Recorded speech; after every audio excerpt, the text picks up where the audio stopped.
Figurati, ti avevo detto che li ascoltavo, poi mi ha fatto impazzire la colonna sonora di C'era una volta in America. Mi piace un sacco, mi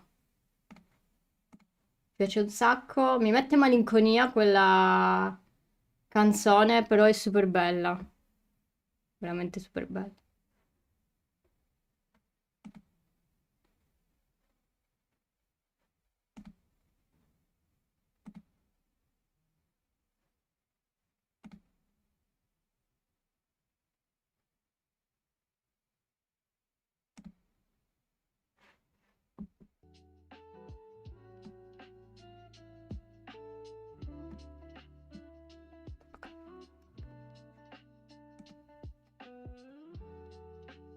Allora, siamo a metà settimana. Io sono pure raffreddata un pochino, quindi può essere che mi vedete con i fazzoletti, con tosse e roba. Perché infatti la mia voce è un po' rauca. Però vabbè, dai. Spero di non ammalarmi. Ancora di più, chiaramente.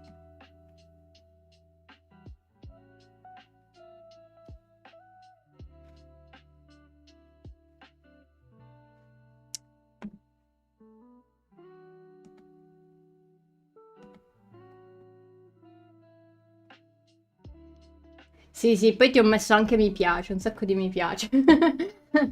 Ciao Salu Maile. Ti ho messo un sacco di mi piace, ogni canzone che sentivo ti mettevo mi piace, in realtà. Quindi non lo so se ti sei ritrovato un po' di mi piace. Tutti oggi.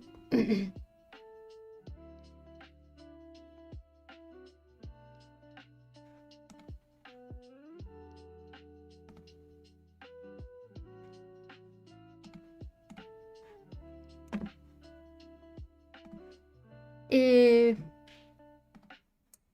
va bene.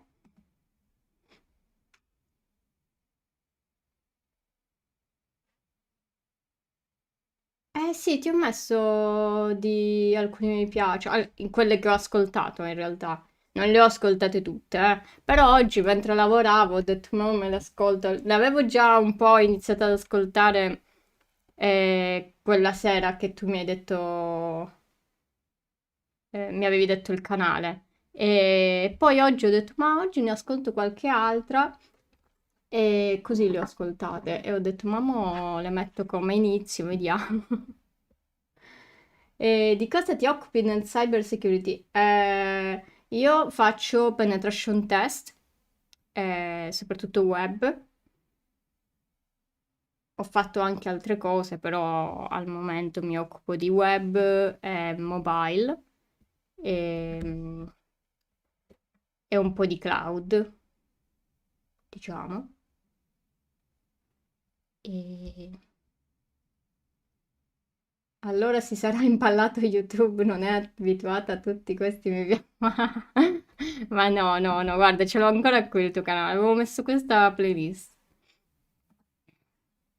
Poi ho visto anche che fai le colonne sonore degli anime, ho visto My Hero Academia o Tokyo Ghoul. Vedi, alcune le ho ascoltate, le ho finite, alcune ancora no.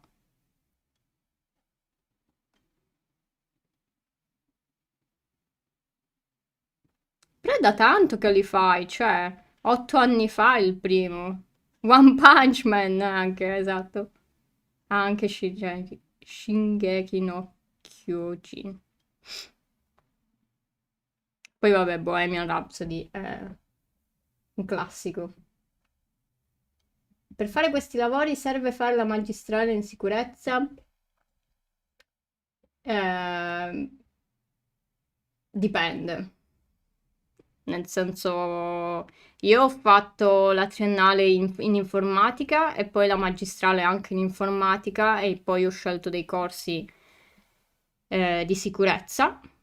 Eh, però, cioè, non è proprio obbligatorio. Diciamo che se esci da una magistrale hai più possibilità di essere preso in un'azienda, secondo me, perché comunque hai già delle referenze, nel senso vedono che hai fatto triennale, magistrale, soprattutto se in cyber security e quindi diciamo è più facile secondo me. Diciamo adesso il mercato del lavoro della sicurezza è un po' saturo, eh, c'è tanta concorrenza, e, però secondo me, cioè, secondo me se hai una magistrale è un po' più semplice trovare un lavoro. Però diciamo non è proprio, non credo sia proprio un requisito stretto. Piacciono un po' cose varie, da Morricone a Tokyo Ghoul ce ne passa. Vabbè, però anch'io ho ascoltato Morricone e comunque guardo un sacco di anime. Tokyo Ghoul non l'ho visto, ehm, però ne ho visti altri, insomma.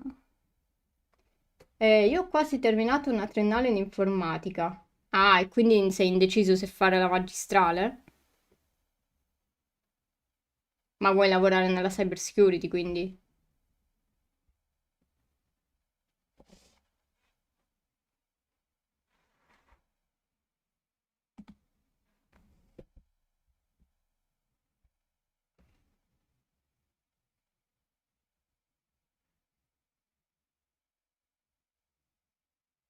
Per acquisire skill devo iniziare, per esempio, a fare i capture the flag.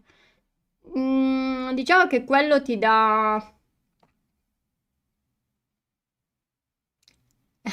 Però quello ti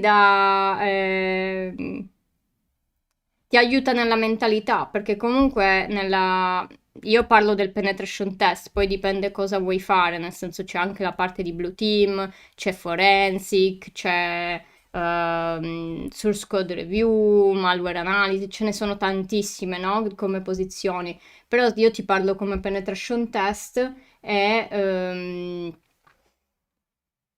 comunque le capture the flag ti aiutano a creare quella mentalità di andare a capire come funziona magari il sito web, per dirti, e andare a cercare quel meccanismo che ti fa hackerare poi, no? Che ti fa trovare la flag. Quindi secondo me sono un grande aiuto e secondo me io ne ho fatte un po', adesso è un po' che non ne faccio, però diciamo sono molto utili. Perché poi vai poi anche a. Dipende quale fai, comunque, alcune non hanno molto senso, però alcune sono fatte bene e trovi vulnerabilità che proprio ti fanno pensare ti fanno anche capire lo stratagemma che puoi andare a mettere poi in atto per trovare la flag. Quindi sì, se vuoi un sito dove iniziare le flag dove ci sono le CTF, puoi usare questo picco CTF.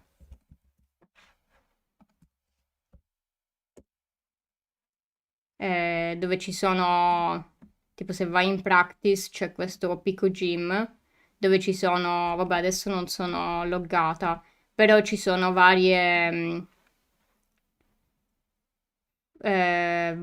esercizi dove puoi fare. Oppure tipo c'è il classico Hack the Box o Try Hack Me, se vuoi puoi anche fare Try Hack Me che io consiglio sempre. Perché comunque qui molti, molte challenge sono anche spiegate a volte. Tipo c'è proprio tutta la spiegazione, quindi diciamo è molto è fatto bene secondo me.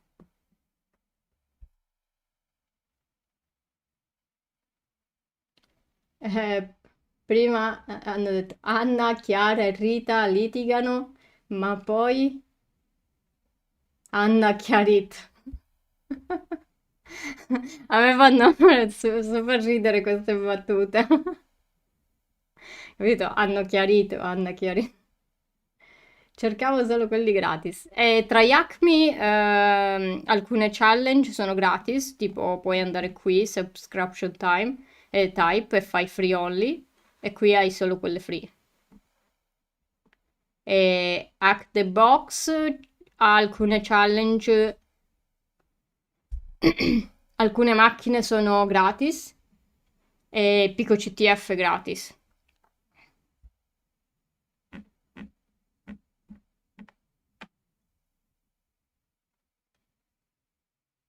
Ok, non avevo fatto partire. Adesso, vabbè, vediamo se lo posso togliere da qui.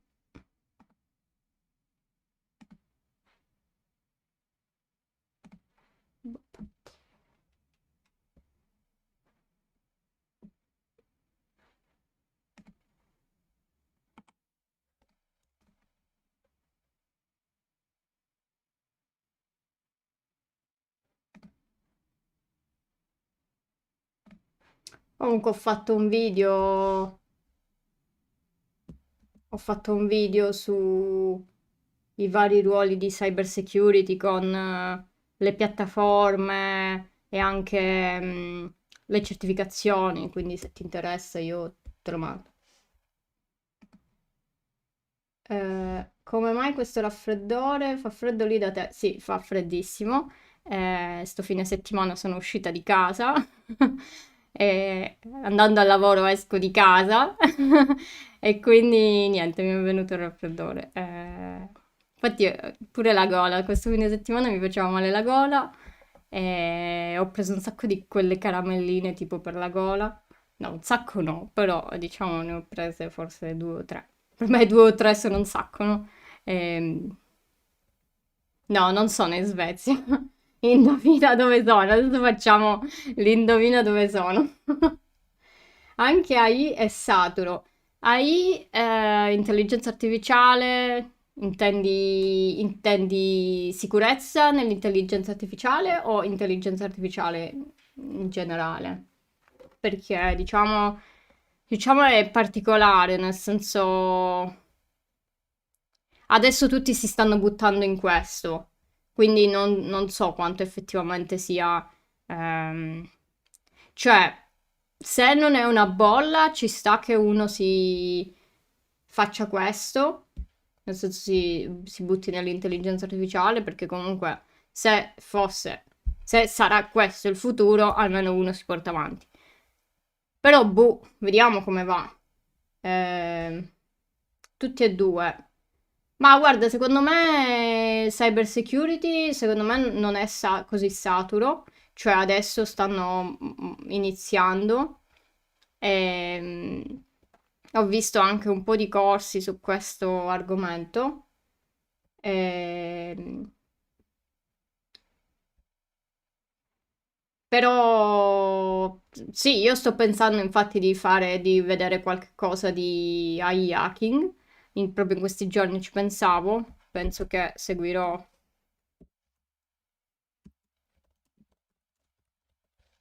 pensavo di fare, no, eh,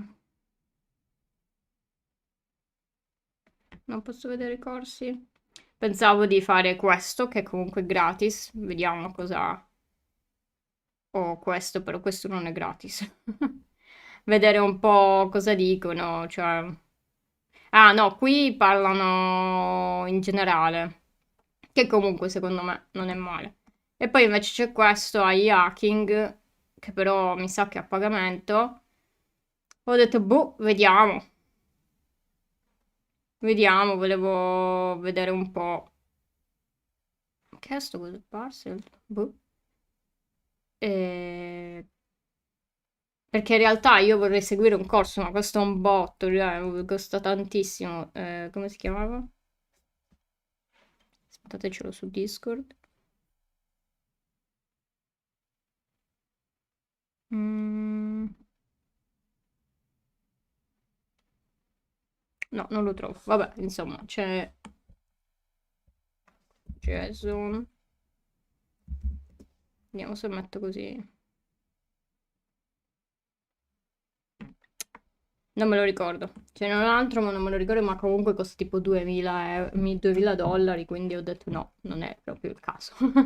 Perché è live con pochi posti, e quindi lo fanno così, e anche perché adesso l'intelligenza artificiale è un topic caldo, quindi ovviamente ne approfitto. Qui al sud da me fa freddissimo. Ah no, freddissimo è un parolone, ma mi piacerebbe perché odio il caldo e soprattutto lo scirocco umido.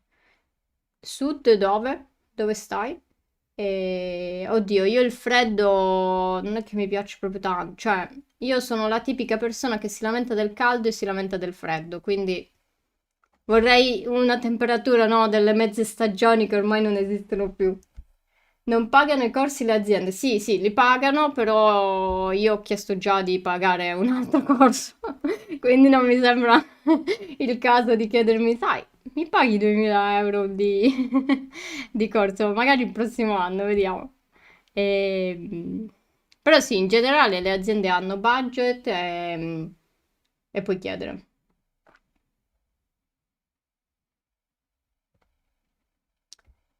GRC, diciamo, non proprio, eh. Non proprio, comunque io ho lavorato con gente su questo governance risk e compliance e non erano laureati in giurisprudenza. Perché comunque devi anche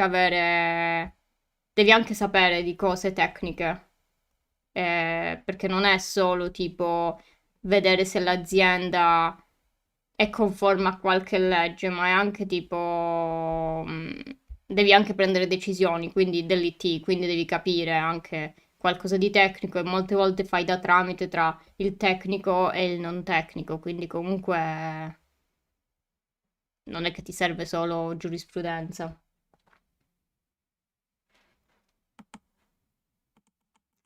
E insomma, dopo questo iniziamo.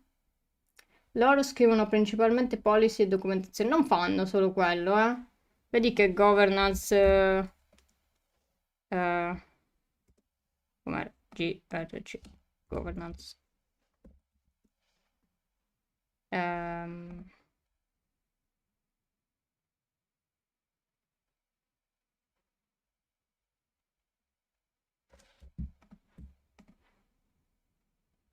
cioè, poi dipende come viene fatto nelle aziende, però in generale è molto complesso come ruolo. Beh, prendi decisioni.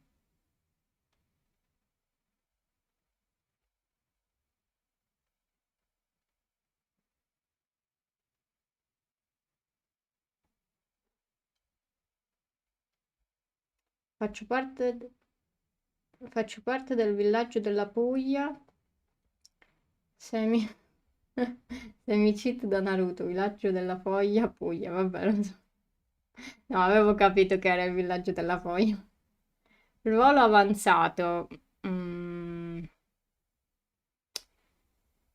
ma ci sono anche posizioni junior, immagino, eh. Poi dipende dalle aziende, però comunque è un ruolo particolare perché comunque devi... Ci sono molte cose. Però comunque considera che tutti i ruoli sono avanzati, nel senso anche semplicemente il pen test arrivato a un certo punto diventa avanzato perché comunque devi avere conoscenze del web, per esempio, o anche il blue team stesso, no? Dipende come è fatto, devi avere anche conoscenze del blue team, come viene fatto, quindi in generale sono tutte complesse. Poi è chiaro che le aziende devono prendere dei junior, se no non è che siamo tutti nati imparati. Curiosità dove lavorano i cryptography engineer? Credo all'università. No, no, ci sono anche delle aziende che fanno crittografia e che ne so, tipo, non mi ricordo adesso, però ci sono aziende specifiche, sono poche, però le fanno. Però quello, diciamo, devi sapere di crittografia, quindi insomma è particolare. Ok, iniziamo con le notizie di oggi. La prima, probabilmente ne avete sentito parlare tantissimo, ehm, perché se ne è parlato tantissimo. Sì, sono aziende grandi, credo tipo Kaspersky o ste cose qui, capito? Non sono sicura di Kaspersky, però non lo so, mi è venuto in mente questa, forse perché uno ci lavorava, boh, non lo so. È un po' come il malware analysis, no? Comunque è complicato, complesso trovare lavoro per quello, perché comunque non tutte le aziende lo fanno, o comunque anche la ricerca stessa. Devi andare nelle grandi aziende o aziende magari non grandissime che però hanno questi team dove fanno ricerca. Quindi notizie di oggi, che sicuramente ne avete sentito parlare, dal 12 novembre in Italia scatta la verifica dell'età per siti porno. E quindi l'Agcom, che è l'autorità... Hai ragione, mannaggia! Countdown Christmas. Hai ragione, me l'ero dimenticato. Ma perché ho cambiato alcune cose nel browser e adesso non ce l'avevo più. Non ce l'avevo più salvato. Però adesso lo devo risalvare. Se no ogni volta mi scordo. Mo lo salvo di nuovo. Ecco qua, l'ho salvato adesso, quindi. Sì, sono molto specifici come ruoli, però comunque se a uno piacciono si può trovare. Ti dobbiamo insegnare noi a mettere i preferiti nel browser. A quanto pare sì. Allora, mancano 49 giorni a Natale, se volete saperlo. Dai, non mi posso ricordare tutto, mi ero già ricordato di mettere le tue canzoni, mo. Questa me l'ero dimenticata. 49 giorni, quindi speriamo arrivi la neve. Oddio, al sud non lo so. Tipo io sono tutti ruoli pagati bene. Ma sì, diciamo, dipende dove. Nel senso, sì, in generale sono pagati bene, comunque tutta la security è pagata bene, poi dipende dove... Grazie che mi perdonate tutto. Dipende dove vai, se in Italia, all'estero, chiaramente c'è sempre la cosa dell'Italia che ha magari i salari un po' più bassi, quindi dipende, però poi dipende, più sali di ruolo e più guadagni, quindi con l'esperienza. Quindi, niente, l'Agcom ha imposto questo sistema di verifica per accedere a questi siti porno, alcuni siti. Quindi non è più... Non basta più dichiarare tipo con hai più di 18 anni, con un semplice click, qui lo dice, ma c'è tutta una procedura. E... Vediamo se c'è qui. Praticamente più sali di ruolo e più aumentano i carotoni sul lavoro anche, attenzione. Sì, vabbè, insomma, cioè... Ma pure nella security, più sali di ruolo e più è facile che vai a fare meno cose tecniche. E quindi diciamo, sì, è un'arma a doppio taglio, no? Però, insomma, dipende un po' anche da te, secondo me. E quindi come funziona questa verifica dell'età? Allora, riguardo a questo, ops, ho fatto... Eh sì, quando ti devi occupare di cose gestionali la prospettiva cambia. Sì, poi ad un certo punto andrai anche a gestire team e cose così. Però io spero non per adesso. Allora, come funziona questa verifica dell'età? Funziona che ci sarà un ente terzo che ti chiederà dei documenti. Non riesci a gestire te stesso, figuriamoci gli altri. Stai facendo la live anche su Twitch? Sì, le sto facendo entrambe. In generale le faccio entrambe. Ehm, Come funziona questa verifica dell'età? Praticamente ci sarà un ente terzo che dovrà richiedere una prova dell'età, quindi un documento, e poi darà una certificazione del tipo sì, è maggiorenne. E questa certificazione dovrà essere presentata ogni volta che si fa il login, quindi si crea una sessione. Se volete saperne di più, io ho fatto questo video un po' di tempo fa Ciao in Hackerine e cui, hackerini, oggi ci bello, tuffiamo in in un tema cui spinoso. prima parlo dell'Unione Europea, però vabbè, potete anche, scusate, dell'Inghilterra, perché anche loro hanno avuto questo, hanno fatto questo un po' di tempo fa e uno può usare lo SPID dei genitori. Attenzione perché lo SPID non si potrà usare a quanto pare. E c'è nella normativa dell'Agcom, pare che non vogliono utilizzare lo SPID perché lo SPID contiene alcune informazioni. Cioè, ci sono anche degli SPID che non li contengono, comunque li minimizzano, ma a quanto pare non si vuole usare né lo SPID né la carta d'identità elettronica. E si vuole anche evitare che il sito web abbia questi dati, quindi si è pensato, come anche l'Unione Europea sta iniziando a fare, sta spingendo per questa cosa, si sta creando un servizio che appunto ci sarà un terzo che prenderà i documenti e tu con l'applicazione, che probabilmente sarà l'applicazione io, credo di aver letto da qualche parte, non vorrei sbagliarmi. Hai questa certificazione e quindi presenterai questa certificazione, però la cosa è che almeno con il sistema dell'Unione Europea, che andate a vederlo, eh, la cosa è che non siete voi a mandare questa certificazione, ma sarà sempre l'ente terzo. Comunque, andatevi a vedere sto video, ve lo lascio qui, così eh, potete vederlo. Non è utilizzata l'applicazione di cui parlo qui perché ancora non è stata rilasciata in Europa, però si usa un modello molto simile.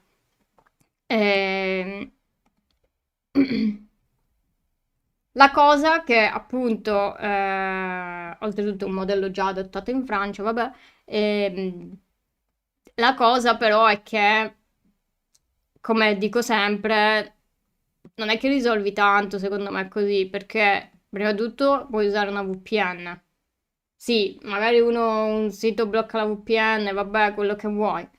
Due, ci sono tanti stratagemmi, no? Come è stato fatto in Inghilterra, di cui parlo anche nel video, no? Ci sono stati parecchi che hanno bypassato, no, questi limiti, quindi insomma non è questa la soluzione, secondo me la soluzione è sempre andare ad educare i bambini, andare ad educare i genitori e andare ad educare tutti su queste tecnologie. Però questo è molto complesso da fare, quindi si preferisce fare questo che è più semplice. Polemica del giorno. Però la cosa bella di questa notizia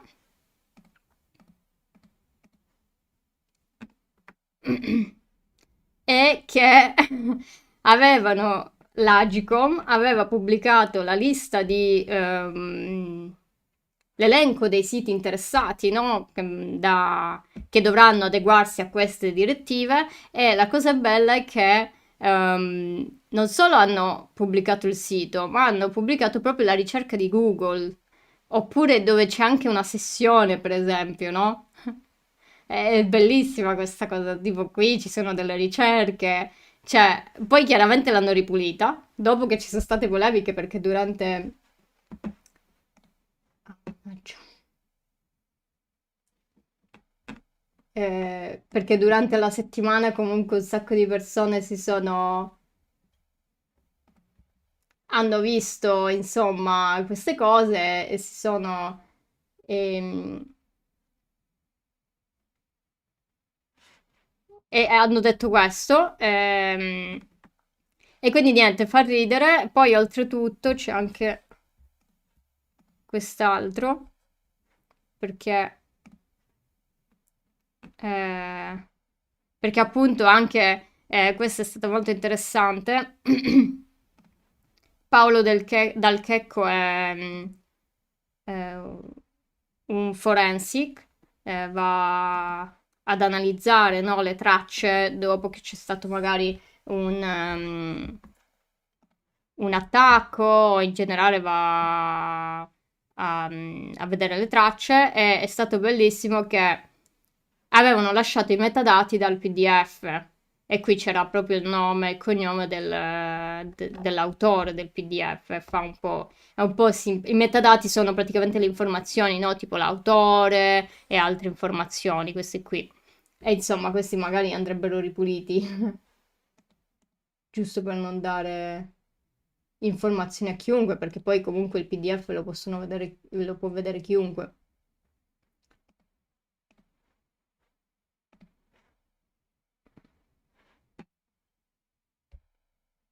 Siamo all'ora del il principiante.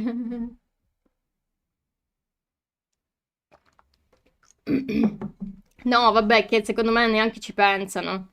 Cioè, cioè, questo del metadata, vabbè, è una cosa magari specifica che uno non sa e lascia. Però, boh, questo delle ricerche fa sorridere, no? Perché, cioè, metti i siti, cioè, non mettere tutta la ricerca con anche le sessioni, che non lo so, queste sessioni adesso se sono effettivamente sessioni dei siti o cosa, però tipo questa è una ricerca, no? Con questa Q uguale. Però vabbè, insomma, l'hanno ripulita. E prossima notizia, di cui anche questa avrete sentito parlare un sacco, è il furto al Louvre. Incredibile, molto molto incredibile come è successo. E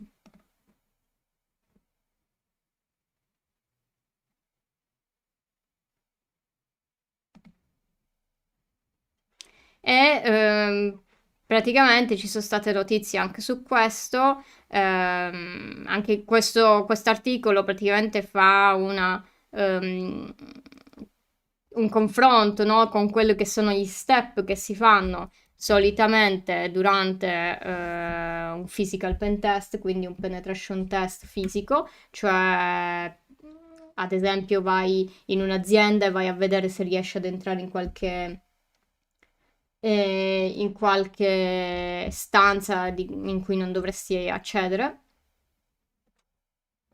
La maggior parte dei ruoli richiede la conoscenza di saper programmare. Insomma, cioè, una base di programmazione sì, secondo me la devi avere perché comunque molto spesso andrai comunque a scrivere programmini che magari ti servono. Ehm, quindi secondo me una base ci deve essere. Vabbè, ma tu fai informatica, sai programmare, dai. Ma io sospetto ci fosse una talpa nel Louvre, a questo punto come si fa a fare una cosa del genere? Guarda, non lo so, però è particolare perché comunque adesso vedremo altri due articoli su questo, quindi non lo so, però è particolare perché comunque questo articolo lo dice, no? Fa un esempio, ad esempio che tipo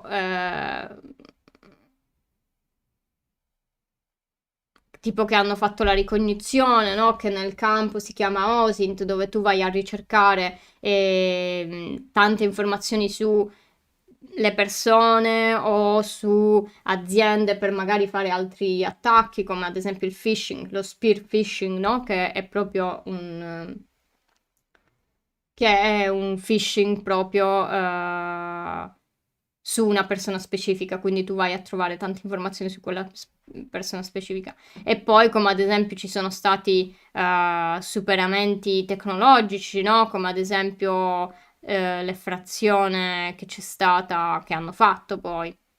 E insomma, o il social engineering, no? Che si sono finti di essere magari dei tecnici, quindi tu non sospetti di un tecnico, però poi, insomma, non eri un tecnico. Quindi un sacco di cose. Però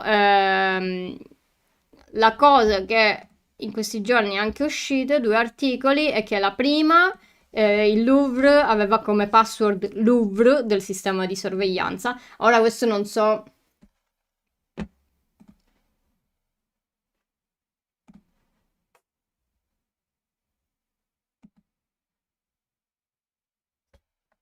Oh, mannaggia.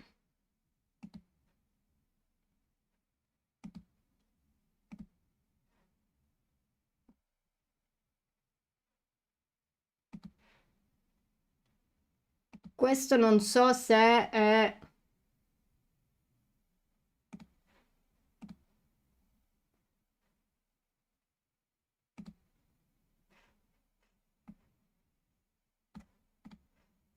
Non so se questo è relativo all'attacco che hanno fatto, no? Nel senso se hanno sfruttato anche questo, però fa pensare che il sistema di sorveglianza del Louvre aveva come password Louvre.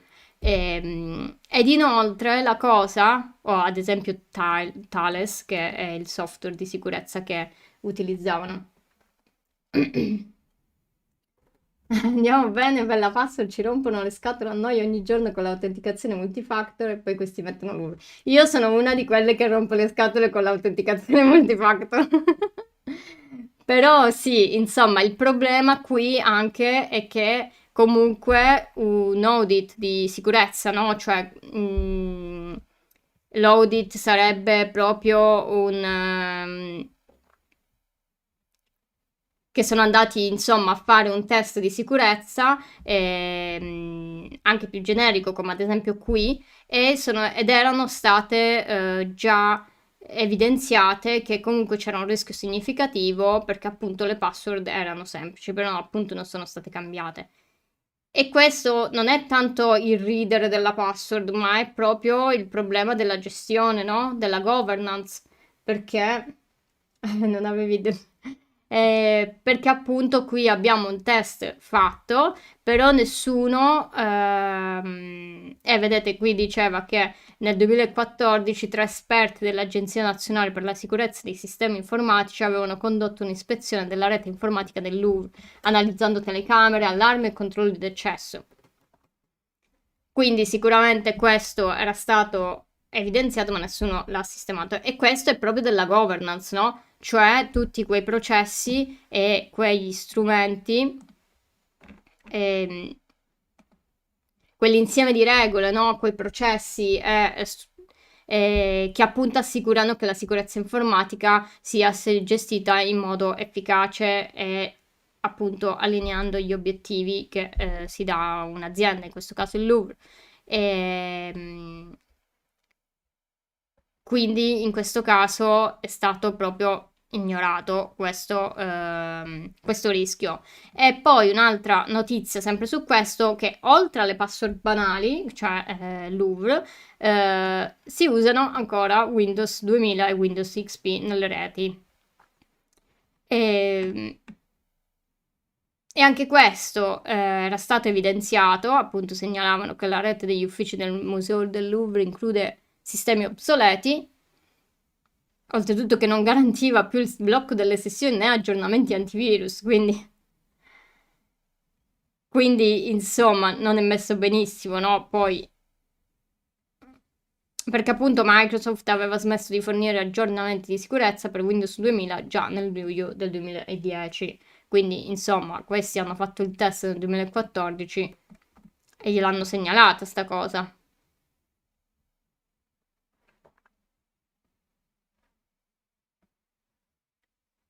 Quindi, insomma, non so se siete mai andati al Louvre, c'è un sacco di sicurezza, però poi la security la ignorano tutti, no? Ehm, ed è grave, probabilmente grave, perché insomma dovrebbero un po' aggiornare. Il problema è che secondo me uno non ci pensa, però cioè un museo come il Louvre, no? Che è super conosciuto, c'è un botto di gente ogni poco, cioè Cioè, io mi aspettavo più sicurezza almeno su questo, no? Ora non so se questi sono relativi comunque al furto, provate a cercare, ma non c'è da nessuna parte che magari... Cioè, qui viene detto, da qualche parte veniva detto che comunque eh,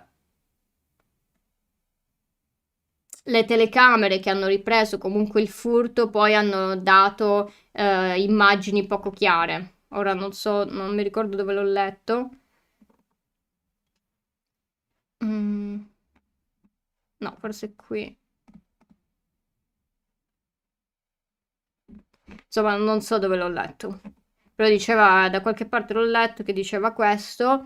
Però non so se è relativo al fatto che magari hanno manomesso le telecamere utilizzando la password semplice. Questo non lo so, non ne ho idea. Insomma, però usate password sicure, aggiornate i sistemi per favore e usate il multifactor authenticator. Che comunque si può bypassare, ci sono tecniche, però almeno è più complicato.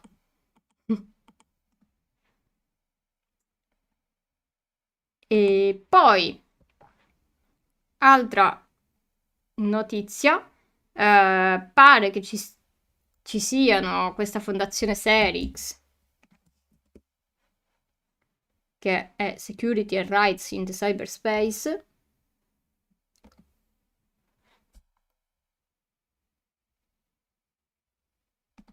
Non ho capito.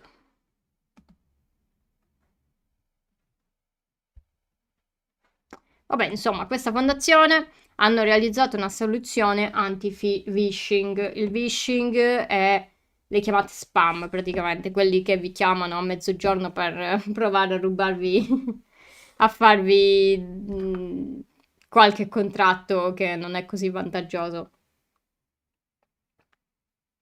E si chiama Call Trust. E dice che è un sistema di autenticazione e tracciabilità e consente di contrastare lo schema del raggiro che usa la falsificazione dei numeri del chiamante per ingannare la vittima. Praticamente è un'applicazione che viene installata.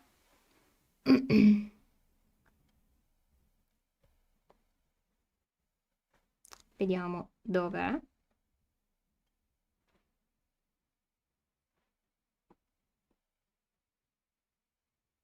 Sì, è un'applicazione mobile installabile su smartphone che ad ogni chiamata verifica l'effettiva provenienza del chiamante. E praticamente funziona ehm, che si devono iscrivere a questo, vediamo dov'era.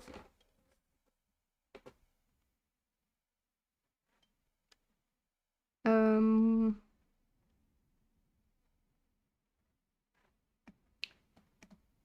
ok, non sto a dirvi qui come funziona, non so bene, cioè.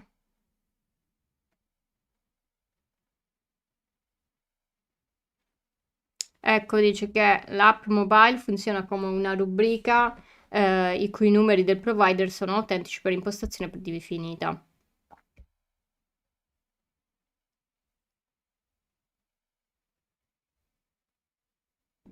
Quindi immagino che qualcuno si debba iscrivere a queste liste. Ora non so bene come vengano verificate, però spero ci sia una verifica.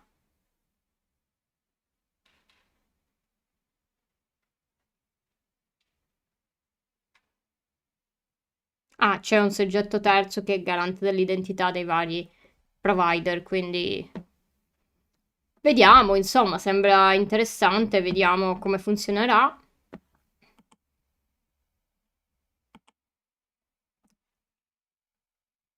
Poi, ovviamente, non può mancare il phishing, che appare che in Lombardia usino dati reali sanitari per chiedere pagamenti. Questa è molto interessante perché pare che gli hackerini inviano email che sembrano provenire da una presunta agenzia di recupero crediti chiedendo il pagamento di prestazioni sanitarie e farmaci, vabbè, erogati dal sistema sanitario. La cosa è che però i dati reportati nei messaggi, tipo i nomi di farmaci e prestazioni, risultano effettivamente prescritti alle vittime. E questo quindi, cioè, con informazioni reali, è come se a me mi chiamano e cioè, mi mandano un'email e mi dicono, guarda, devi pagare per i farmaci per l'influenza. Non lo so, qualcosa del genere. E, e insomma, non si sa come hanno questi dati, cioè, perché fosse capitato una volta, dici, vabbè, è stato il caso che l'hanno azzeccato, però se succede con più utenti, come fanno? E insomma, quindi questo è un po' preoccupante, state attenti alle email di phishing, soprattutto se siete in Lombardia. E pare che c'è una richiesta di saldo di tipo 40 euro su un conto corrente estero. Quindi, se io devo pagare il sistema sanitario regionale, diciamo, mi aspetto un IBAN italiano. Quindi, questo è un altro campanello d'allarme. Poi, altra notizia molto interessante è che l'azienda EI, penso si dica EI, non lo so, Ernest Young, e ha subito un data leak, cioè esposizione di dati, gli sono stati rubati dei dati, e come hanno fatto? Praticamente, questa anche qui, no? Poi la sicurezza, uno dice, vabbè, che poi Esther De Young fa anche sicurezza.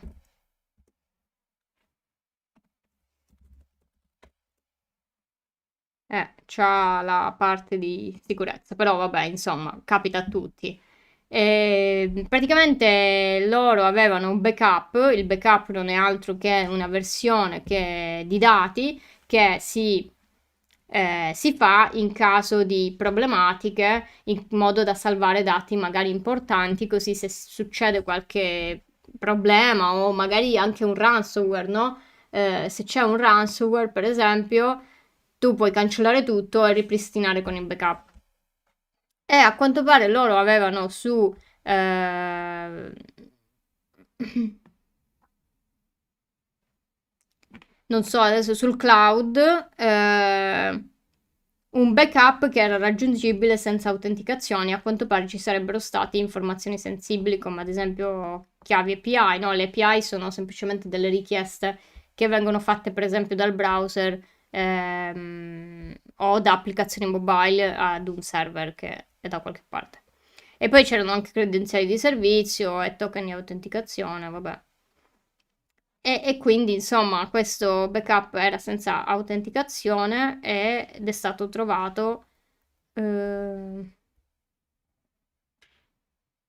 da questa azienda Neo Security.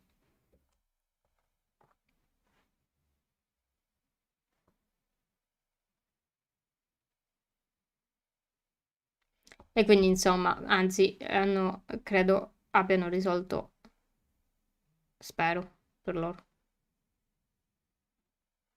Questo perché praticamente hanno fatto una scansione e hanno trovato questo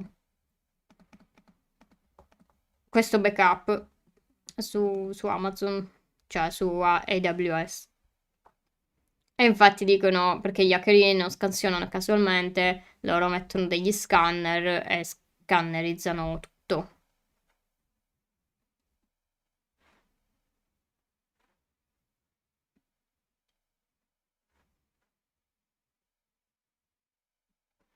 Quindi, insomma, questo. E quindi, insomma, capita a tutti. Poi, altra notizia molto interessante è questo, non so come si pronuncia, Aardvark, che pare sia, che OpenAI ha presentato, pare sia un assistente, un agente, no? Vabbè, un assistente autonomo progettato per identificare e correggere le vulnerabilità nel codice, quindi ancora prima che magari viene rilasciato, perché ad esempio un sito web, no? Un penetration test poi durante un penetration test si scopre una vulnerabilità, però tutto è relativo a come viene scritto il codice. Se questo Aardvark, va a trovare già le vulnerabilità nel codice, si potrebbero risolvere molti problemi, perché poi è questa la cosa, no? Se si riescono a risolvere ancora prima che venga fatto il sito web, no? Che venga rilasciato, esposto a tutti, si potrebbero risolvere molte problematiche. E c'era anche, vediamo se lo trovo.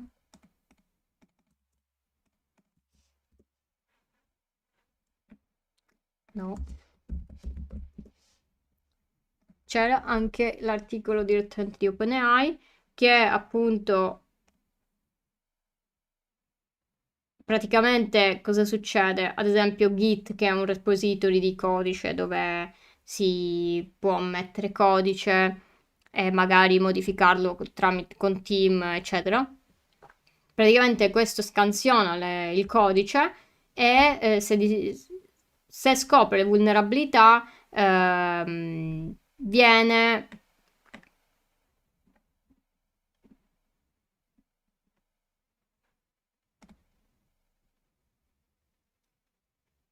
se scopre cioè lo monitora e lo scansiona e va a confrontarlo con dei threat modeling. Praticamente il threat modeling è il processo di individuazione magari di vulnerabilità o di minacce. È proprio si fa, cioè così ad esempio tu per un sistema vai a vedere se vai ad analizzare o a studiare se quel sistema potrebbe avere teoricamente delle vulnerabilità. Ce ne sono alcune note, chiaramente. E dopo questo, quindi va a validare quello che ha trovato in una sandbox, che è un ambiente limitato in cui anche se tu fai danni verrà limitato e non verrà a contatto con le risorse del sistema vero e proprio, quindi questa sandbox è pure utilizzata appunto per i malware analysis, per esempio, e quindi va a provare quello che lui aveva pensato, o lei, non si sa mai, o niente magari. Eh, va a testare quello che si era identificato con il col modello di minaccia, no? Che poi è la traduzione di threat model. E poi appunto si va a creare una correzione che però dovrà essere accettata dagli sviluppatori, quindi non è un... Nel pentest si usano molto i tool già certificati. Sì, vabbè, tipo Barp, nel senso Barp nel web è utilizzato molto. Poi dipende dai tool, però in generale ci sono tanti tool che vengono utilizzati, ma non solo certificati, cioè molte volte trovi anche dei tool su Git direttamente, li controlli che non facciano cose strane. Alcuni sono noti, quindi sai che non facciano cose, che non fanno cose strane, però in generale non usi solo quelli certificati, ma usi anche altri tool. E...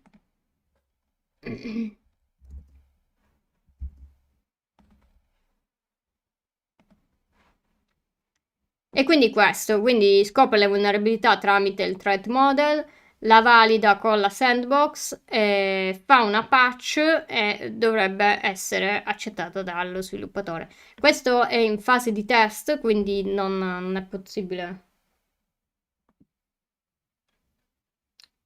Ok, faccio pausa. Quando fai pausa volevo farti poi una domanda di curiosità generale. Vai, vai, fai la domanda.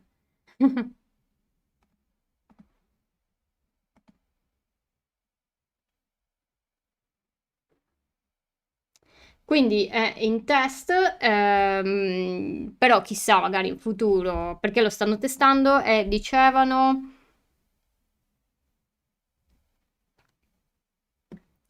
ma non voglio interrompere sempre, ma figurati, cioè io parlo, però, cioè, potete interrompermi.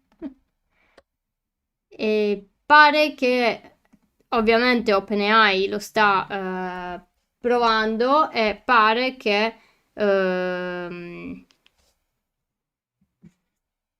pare che è riuscito a scoprire 10 CVE, che poi sono CVE e vulnerabilità note, no? Cioè,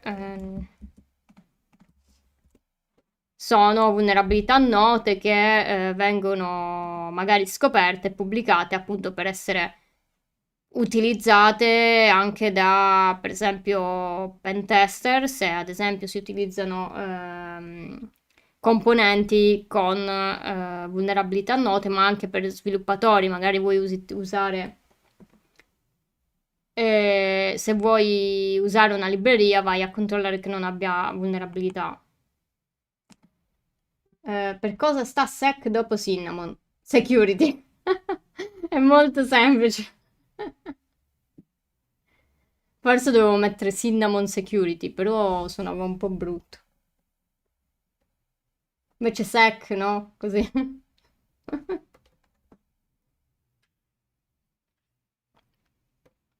Figurati.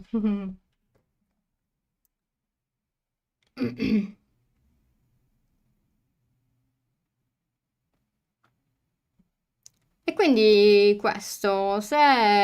però dice se la tua azienda o progetto open source è interessato, puoi applicare qui al progetto beta, no? A quello privato. E perché proprio Cinnamon? Per cannella.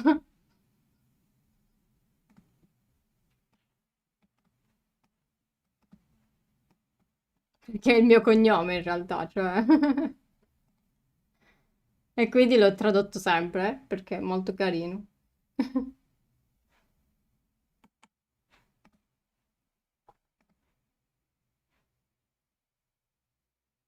E quindi niente, questa è la notizia. Ehm, Ci sono anche altri modelli come questo, come ad esempio questo Code Mender, che dovrebbe essere di Google, esatto, e quest'altro, Xbow, che è di questo Crossbow Technology. Quindi insomma, stanno andando su questa strada. Se per esempio faccio uno stage in AI, poi potrei passare al settore cyber security, sarebbe complicato. Ma secondo me non credo, cioè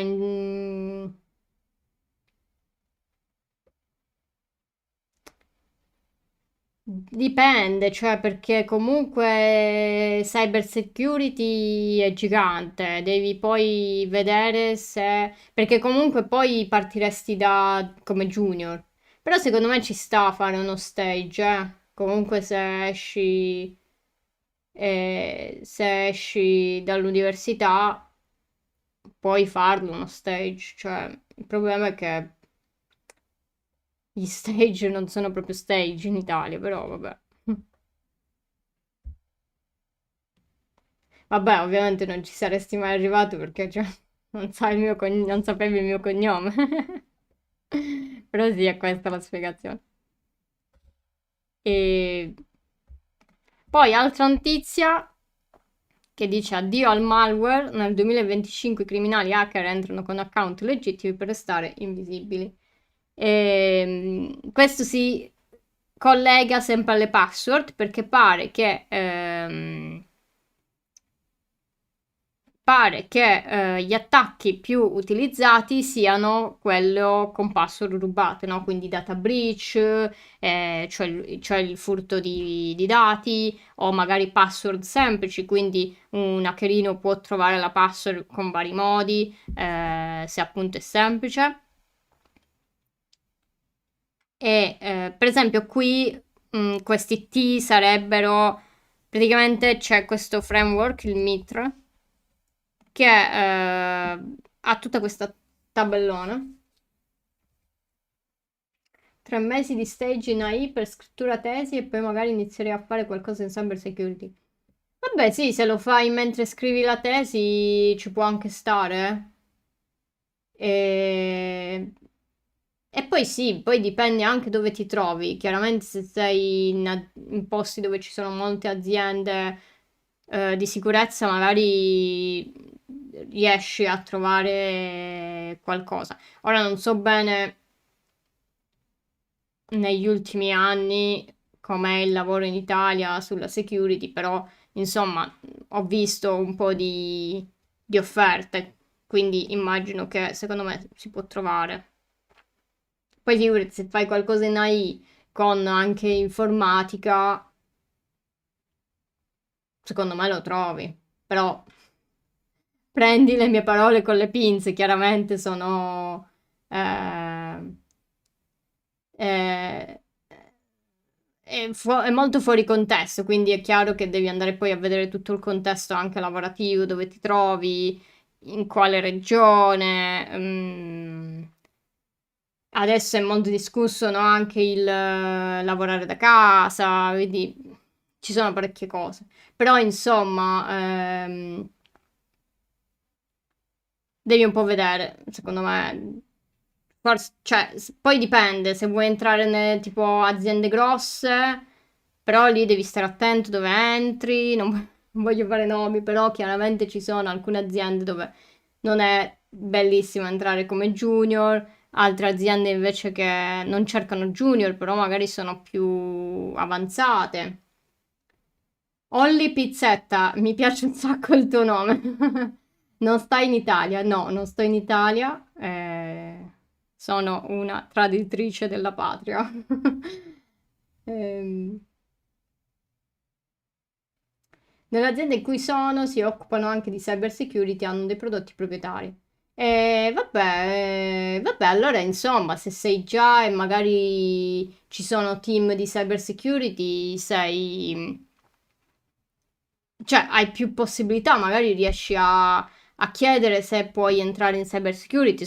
Oltretutto, se fai lo stage lì e sanno già come lavori, magari, no? Quindi appunto hai magari un'opzione in più. Quindi perché no? Cioè, io come azienda, se avessi qualcuno già dentro, perché no? Poi ovviamente dipende da questa azienda, eh. Si può sapere dove sto in Svizzera. E quindi il MITR ci sono questa bellissima tabella gigante dove ci sono alcune vulnerabilità note anche di attacchi di gruppi hackerini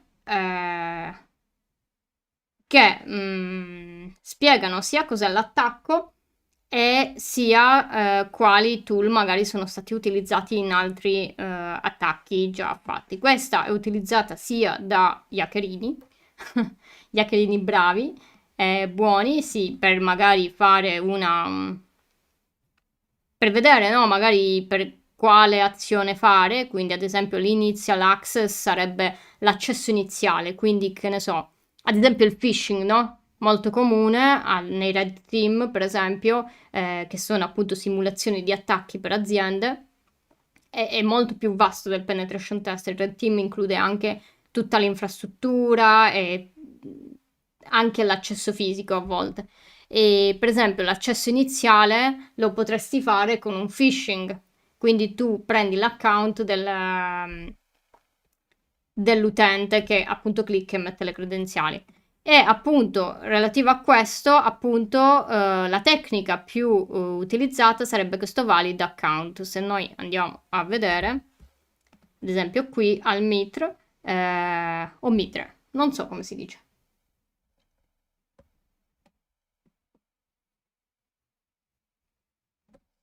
Boh, dipende da azienda. Io sono mesi che ho chiesto un trasferimento di gruppo, ma sono fermo a dove sto io, ma vedo che l'azienda per quei ruoli preferiscono prendere una figura junior da neoassunto. E appunto, poi capito, è molto, molto particolare come situazione, perché poi dipende comunque tanto dalle aziende, dai budget, se hanno bisogno, quindi comunque dipende. Cioè, per esempio, io dopo la laurea magistrale ho iniziato in un'azienda piccola comunque, però facevo più sviluppo e poco security. Però dopo quell'azienda mi sono trasferita a Milano e ho lavorato in un'azienda più grossa, molto più grossa. Il team comunque era piccolo, però l'azienda era grossa e ho lavorato direttamente come penetration tester, cioè nella sicurezza vera e propria. Quindi, insomma, dipende, no? Poi dipende anche dal periodo, se quelle aziende cercano o no. Quindi è un po' particolare. Però, insomma, io le vedo qualche annuncio, però chiaramente in questo periodo non ne sto guardando, quindi. Sì, sapevo già cosa fare, sì. Cioè, io dopo la magistrale volevo lavorare nella security e, e infatti ho ignorato offerte che non erano di security. Ehm, Non so se ho fatto bene, nel senso, perché comunque poi cioè, poi andando a vedere com'è andata, sì, però, boh, perché quando esci dall'università le aziende, insomma, non è che ti vedono come l'esperto, no? Non lo so quanto sia giusto, nel senso, poi, cioè, perché magari vogliono persone con esperienza, però se tu esci dall'università è chiaro che non hai l'esperienza lavorativa. Quindi è molto particolare. Quindi dipende dalle aziende, dipende dove ti trovi. Io, per esempio, mi sono andata a Milano, quindi dipende da tante cose. Però, secondo me, ovviamente hai più possibilità di una persona che magari mh, non ha la laurea, non ha niente. Questo voglio dire, no? Se tu vuoi entrare nella cyber security, proprio nella cyber security o comunque, ma secondo me in qualsiasi contesto, nel senso anche semplicemente programmazione, devi avere qualcosa, cioè perché devi comunque saper fare. Grazie di aver condiviso la tua esperienza. Ah, figurati, figurati.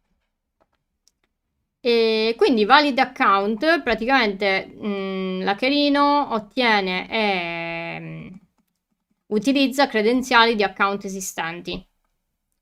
E a quanto pare questo è un attacco, una tecnica più utilizzata. Quindi appunto questo articolo, per questo addio malware. Dio malware no, perché comunque ci sono ancora. E...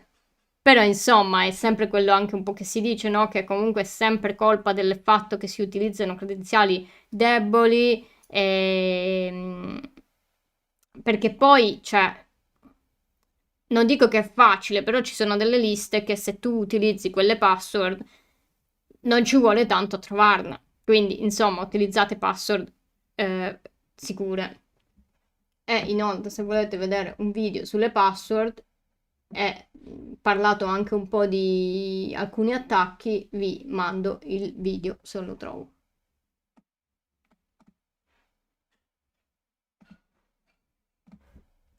Eccolo qua. Date e vedete come gli hackerini trovano le password. Mm.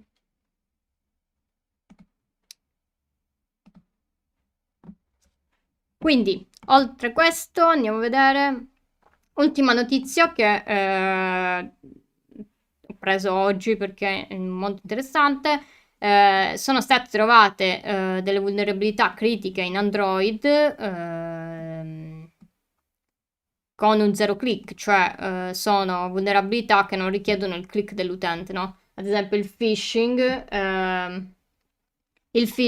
richiede comunque il click, l'azione dell'utente, cioè l'utente deve cliccare sul link malevolo dell'email. E in questo caso ci sono vulnerabilità come ad esempio lo spyware, come si chiamava? Paragon, di cui si è parlato parecchio e di cui ho fatto anche un video se volete andarvelo a vedere. Ehm, per esempio, questi sono sistemi che non richiedono un click da parte dell'utente. Ehm, E, e quindi è stata trovata una vulnerabilità critica che consente di eseguire codice sul dispositivo, quindi di fare cose brutte sui dispositivi senza alcuna interazione da parte dell'utente. Quindi, insomma, tutto questo per dirvi di aggiornare. Aggiornate sempre i sistemi e, perché è importante? Perché vengono trovate vulnerabilità e con gli aggiornamenti vengono risolti. Io durante gli studi ho fatto diversi progetti come web app, sistemi operativi, SaaS, eccetera.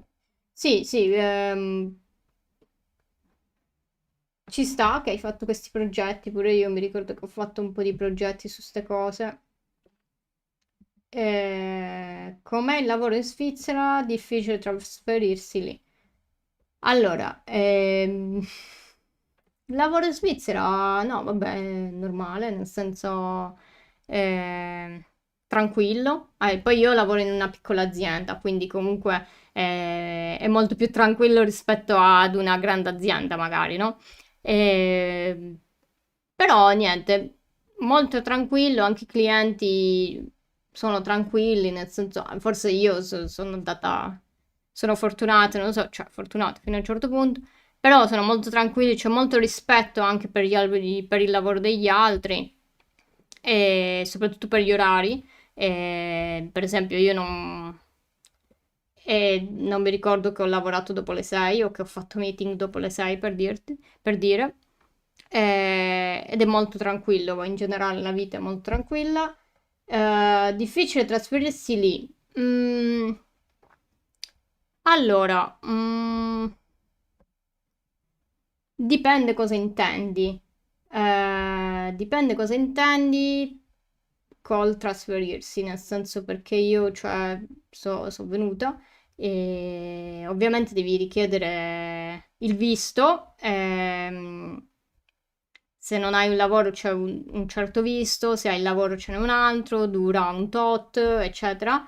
E il problema è che io, per esempio, sto nel cantone tedesco e ovviamente devi sapere il tedesco per avere più possibilità lavorative, perché molte aziende richiedono che tu sappia il tedesco, perché appunto hanno clienti tedeschi e quindi vogliono che tu parli tedesco. Io non lo so il tedesco.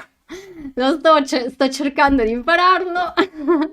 Eh, sto studiando per il tedesco, però insomma, cioè, quello che io dico sempre è che se volete andare in un cantone tedesco o francese, no? È meglio sapere la lingua perché avete più possibilità. Eh, Tanta roba se non lavori dopo le 18 è un sogno. Guarda, sì. No, guarda, ma anche in Italia io cioè alle 18 staccavo, nel senso era difficile che io lavoravo dopo le 18, cioè perché proprio me l'ero messa come cosa, nel senso, cioè se io faccio un errore ci sta che magari lavoro dopo le 18 per risolvere il problema. Però se il problema è causato da me, magari. Però, cioè, se io devo lavorare quelle ore, io lavoro quelle ore. Cioè, secondo me non è giusto lavorare dopo le 18 per un errore che magari è stato fatto di organizzazione. Cioè, può succedere una volta, due, però se poi è una roba che succede sempre, no. So che è difficile, cioè, non è... Io dico così perché magari ho avuto comunque ambienti di lavoro non bruttissimi, ecco. Quindi diciamo, magari io parlo così perché magari mi sono trovata bene, magari anche perché sono donna, cioè non è che dico, c'è sempre questa cosa che magari ti guardano un po' tipo, oh, non ti posso dire niente perché sei donna. Quindi non lo so, e c'è sempre il dubbio. Però, diciamo, però qui, diciamo, non ho mai avuto problemi, nel senso, anche i meeting me li mettono prima, cioè c'è la cosa che magari te lo mettono alle 8 e io non mi sveglio prestissimo, nel senso, quindi diciamo, questo c'è. Non te lo mettono dopo le 6, ma te lo mettono alle 8 di mattina. Serve avere il visto, se ho la cittadinanza italiana sarei avvantaggiata. Allora, se sei italiano ci sono degli accordi diversi rispetto a paesi fuori dall'Europa e quindi per esempio puoi richiedere il visto senza fare alcuni controlli aggiuntivi, perché chi non è europeo, ora non ricordo benissimo, è tutto scritto nei siti ufficiali, però se non ricordo male, chi non è europeo deve fare altre richieste. Ora non so benissimo, non mi ricordo benissimo cosa includeva. Però sì, ci sono degli accordi europei, quindi è più semplice richiedere il visto. Però chiaramente devi avere un lavoro perché se non ce l'hai ti danno, se non ce l'hai ti danno un certo visto e hai un certo periodo per trovare un lavoro che dipende anche da quanti soldi hai. Perché ti chiedono delle garanzie per rimanere lì e devi trovare un lavoro entro quei mesi. Poi puoi richiedere un rinnovo, da quanto so, però non sono sicura se te lo accettano o no, quindi è molto, molto così. Però se hai un lavoro, insomma, ti danno il visto tranquillamente. Io da sviluppatore apprendistato capitava spesso di lavorare dopo le 18. No, ma guarda, anche tipo i miei colleghi comunque in Italia, cioè spesso lavoravano dopo le 18. Cioè, perché magari dovevano finire quello che avevano iniziato, però secondo me non è giusto, perché comunque se tu azienda non me lo paghi, cioè, poi è un discorso molto complesso questo, però secondo me ci dovrebbe avere cioè, ci dovrebbe essere un rispetto sull'orario di lavoro, perché cioè io non posso lavorare 8 ore o 10 o quante sono, no? Poi non lo so, cioè, secondo me a un certo orario tu, manager, che vedi la persona che ogni giorno lavora dopo le 18, dici no, che stai facendo? E invece non lo fanno, ecco. Ora che faccio una roba più basica di prima, succede poche volte che sfioro oltre le 18, però succede. Sì, purtroppo, cioè, purtroppo sì, succede. Pure qui, non è che io vi sto a dire, mo è tutto rose e fiore, chiaramente, tipo, ho colleghi anche che magari stanno dopo le 18, però non lo so, magari è la mia azienda, perché la mia azienda è molto flessibile comunque, cioè non...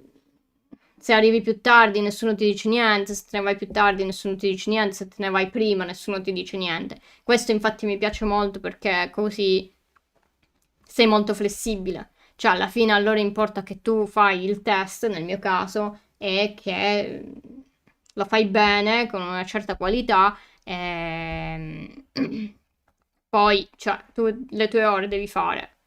E quindi niente, chiaramente, cioè io parlo per la mia esperienza, è chiaro che magari in un'altra azienda non è così, quindi non prendete le mie parole del tipo sì, in Svizzera è tutto così. No, cioè ci saranno anche aziende che magari lavorano di più. Ehm, Però nel mio caso no, questo volevo specificarlo.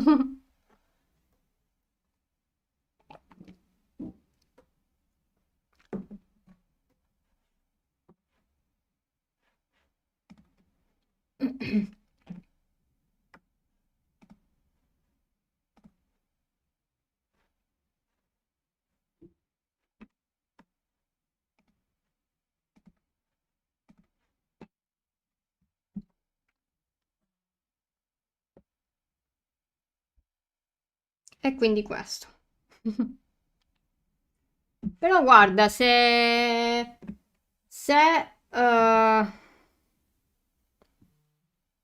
come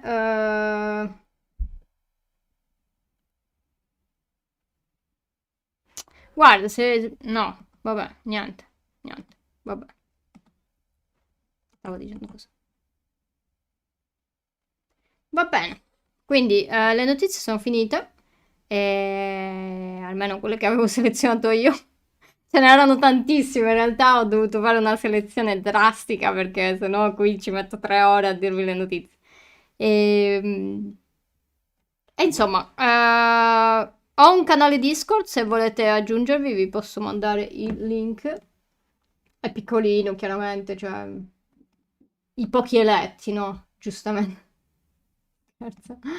Cioè, è da poco che l'ho aperto. Solitamente lo usavo per le notizie, però ho detto, vabbè, lo, lo apro un po' a tutti, vediamo. Infatti, è abbastanza silenzioso. Cioè, solitamente è solo questo qui che spara notizie a tutto andare, però se volete aggiungervi, raccontarmi di voi o chiedermi cose, potete tranquillamente farlo. E poi, ovviamente, se non l'avete ancora fatto, potete iscrivervi al mio canale YouTube, dove appunto parlo di sicurezza, anche delle mie esperienze, tipo qui questo della cyber security università e della mia esperienza, è molto... mi è piaciuto come video. Possiamo vedere anche lì le notizie. Sì, sì, c'è questo canale notizie che spara un sacco di notizie, ma proprio tante. Io infatti le prendo da qui, cioè io vedo a un certo punto e ecco dove ti ho già visto. Mi sa che ho visto un tuo video. Ma può essere questo qui, Cinnamon Sec. Se hai visto questo, sì.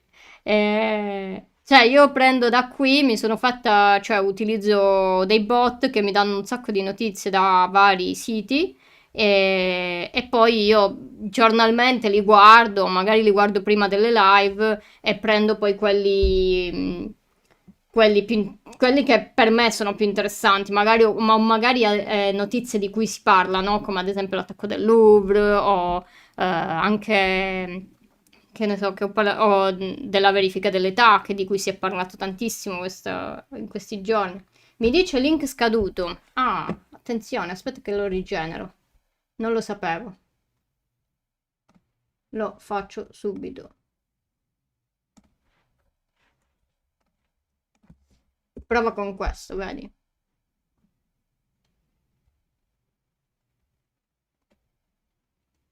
Questo dovrebbe funzionare. Ma da quando sei su Twitch? Mm, sarà un mesetto, non è tanto, perché comunque...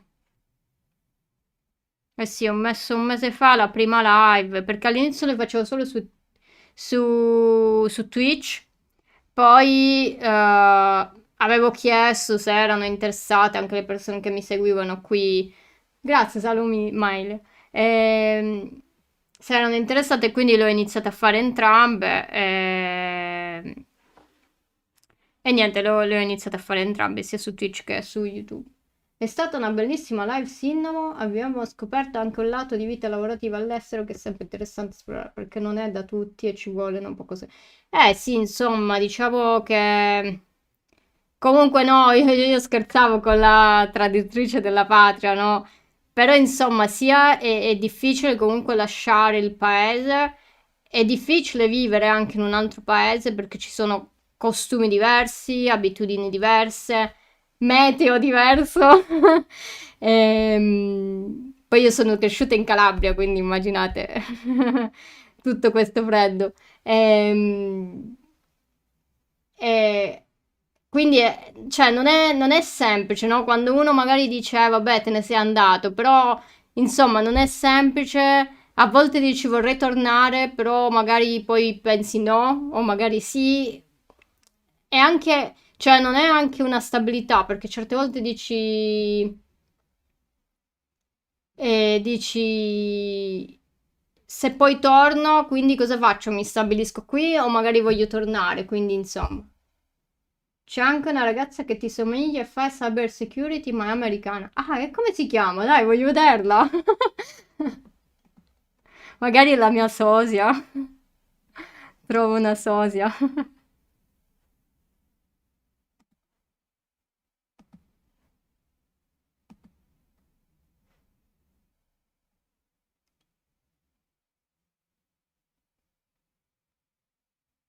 Poi insomma, comunque con il canale YouTube cerco di mantenere, nei video almeno, cerco di mantenere... mm, Cybermedia, la conosco, la seguo, la seguo. Però non mi somiglia, dai, non è proprio questa qui. Sì, sì, la seguo. Cioè, la seguo con un altro account, però mo mi scrivo anche con questo. Eh, Però non mi somiglia, dai, non siamo proprio simili, simili. O no? Non lo so. Andar via di casa senza sapere se sarà per sempre o meno, insomma, un bel sì. Poi anche l'inizio comunque è particolare, no? Soprattutto se vai in un paese comunque costoso come la Svizzera, tu dici devi anticipare tanti soldi, no? Quindi dici, e se poi non va bene, quindi insomma non è una roba proprio semplice. Uguale, no, dai, non so se siamo proprio uguali, dai. Facendo la magistrale Poli in sicurezza si esce come esperto di cybersicurezza. È corretto secondo te esperto in cybersicurezza o è solo marketing per attrarre studenti? Per me, allora, qui c'è una super polemica, perché per me non sei mai esperto, perché la cybersicurezza, come anche tanti altri campi, sono campi comunque in costante evoluzione. Essere esperto, cioè, non lo so, tipo io non mi definirò mai esperta. Eh, Perché comunque, cioè, anche semplicemente il pen test è gigante, cioè c'è web, mobile, infrastrutture, non lo so, non me ne vengono in mente. Però ce ne sono tantissime, capito? E quindi esperto, cioè come ti definisci esperto? Quali sono i canoni per dire che una persona è esperta? Non lo so, infatti io polemizzo sempre su questa cosa, soprattutto quando magari, quando magari adesso nella mia azienda dicono che io sono un'esperta di cloud. Quando lo sento mi metto sempre a ridere perché comunque anche il cloud è gigante, no? Io magari ho fatto qualche review, no? Qualche cosa piccola così, però esperta è un parolone, cioè, cioè non ne so nemmeno tipo un piccolo sasso. Hai tutta la mia sincera stima, bisogna rischiare se questo significa seguire le proprie passioni. Hai ragione, sì, questo sì, comunque un po' come nella finanza, no? Si deve rischiare. No, non lo so, scherzo, non rischiate. Scherzavo. Credo che però uno debba specializzarsi in una o due cose anche nel Sì, sì, sì, infatti, comunque, cioè, ti specializzi perché non credo si possa essere esperti web, app, mobile, cioè, esatto, sì, sì, sì, esatto. Poi, cioè, anche nella cyber security vai a specializzare. Per esempio, io al momento sono specializzata comunque nel web e come una ludopatia, esatto. Poi diventa una ludopatia, esatto. E nel web, però, ad esempio, faccio anche test mobile, però sono meno esperta meno esperta rispetto al web, perché il web faccio molti più pen test nel web. Credo di essere specializzato nel cazzeggio. Guarda, quello pure io. Quello pure io. Però purtroppo non mi pagano per quello. Ehm, Però sì, poi magari che ne so, no? Magari uno, che ne so, magari ti piace il malware analysis, però chiaramente ci sono poche posizioni in questo, comunque sono molto più specializzate e molto, purtroppo no. O più complesso trovarle, quindi chiaramente poi magari uno si specializza in più aree. Magari anche perché ti piace, che ne so. Per esempio, a me piace il social engineering, no? Quindi tutta quella parte psicologica e tutta quella parte anche il phishing stesso, no? Io adoro il phishing, a me piace un sacco. Quando mi arrivano email di phishing io sono felice, felice ma non felice, diciamo, perché poi le vado anche ad analizzare certe volte, a volte me ne sono arrivate alcune proprio fatte bene, quindi io proprio sono felice di andarla a vedere. E, e quindi insomma, però chiaramente questa, ad esempio il phishing l'ho fatto in azienda, però meno rispetto al web, perché comunque, vabbè, qui, Qui è un po' più complesso perché magari devo mettermi a fare cose in tedesco, quindi diciamo non è proprio l'ideale. Però tipo in Italia l'ho fatto qualche volta e a me piace un sacco, mi piace tantissimo. Eh, però già viene richiesto di meno rispetto a, tipo alle aziende. Tipo quando c'è stato il periodo del Covid, dopo quello sono state richieste molte di più, proprio perché le persone lavoravano da casa e quindi era molto più semplice, volevano, cioè molto più semplice che magari ricevevano email soprattutto da colleghi o dalla sezione IT, no? Cioè della parte tech dell'azienda, quindi comunque volevano insegnare o preparare il personale. E, e comunque ci sono stati molti più casi di phishing. Ehm, invece, se fossi un'azienda, investirei di più contro il phishing. Sì, però il problema è che secondo me tutta la sicurezza poi non è solo il phishing, no? Cioè tu puoi fare tutta la sicurezza contro il phishing, però ti basta un dipendente con una password semplice e l'hackerino entra, capito? Cioè, quindi è proprio una cosa di insegnamento, di consapevolezza e anche certe volte di non rendere la vita troppo complicata all'utente, no? Cioè, se tu azienda mi metti 100 passi per fare il login, io mi sono già annoiata e poi magari uso la password semplice, capito? Quindi questo, diciamo, ci sono tante cose, è molto complesso come discorso e sicuramente ci vuole più consapevolezza ed è quello anche che cerco di fare un po' con i miei video. Ci riesco? Non lo so. Eh, però più consapevolezza sicuramente, più eh, chiarimenti a volte, perché certe volte si parla in modo davvero complicato quando basterebbe dire guarda, basta che devi mettere una password più difficile, mettici dei numeri, dei simboli, mettici qualcosa, prenditi un password manager così ti salvi le password. Boh, basta. Il dipendente con la password semplice è pigro e pieno. Capito? Cioè, non lo so se è proprio pigro, cioè certe volte magari sì, però certe volte non lo sanno. Magari pensano che mettere il nome del cane è abbastanza sicuro, no? C'entra il quantum computing nella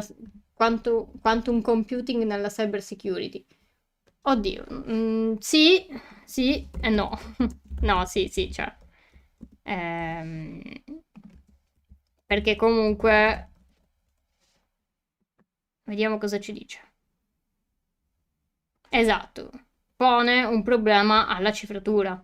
Perché comunque tu, algoritmi di cifratura, come appunto RSA, che comunque è l'algoritmo di cifratura adesso molto sicuro, no? E adesso per romperlo ti richiederebbe un sacco di tempo, se non anni o millenni o robe così, soprattutto, no? Se si utilizzerà il quantum computing, ovviamente si avrà una potenza di calcolo molto più grande e quindi cose che prima richiedevano più tempo potrebbero richiedere molto meno tempo. E quindi sì.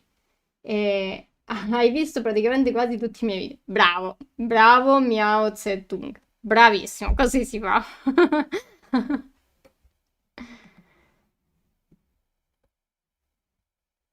Sì, insomma. Adesso spero di farne uscire uno questo fine settimana, ci sto lavorando, però chiaramente lavorando sono un po'. Ci lavoro la sera o quando ho tempo, no? Quindi, insomma, ci provo, vediamo se riuscirò a farlo uscire. Spero vi piaccia. E questo. E quindi niente, con questo vi saluto. Seguitemi anche sui miei social, cioè ho anche TikTok e Instagram, non pubblico tantissimo, anche perché non ho troppo tempo. Signal stava lavorando proprio a proteggere da futuri computer quantistici. Eh sì, Signal comunque è un'azienda che comunque pensa molto alla privacy e alla sicurezza, quindi ci potrebbe anche stare. Per la parte di crittografia, sì, sì, sì, certo. Ovviamente loro pensano un sacco. Guten Abend. Guten Abend in tedesco, ecco, adesso lo trasformerò in impariamo il tedesco e buonasera. E quindi niente, ci vediamo la prossima volta se non mi ammalo perché appunto sono influenzata e grazie mille per avermi seguito e per avermi iscritto e ciao.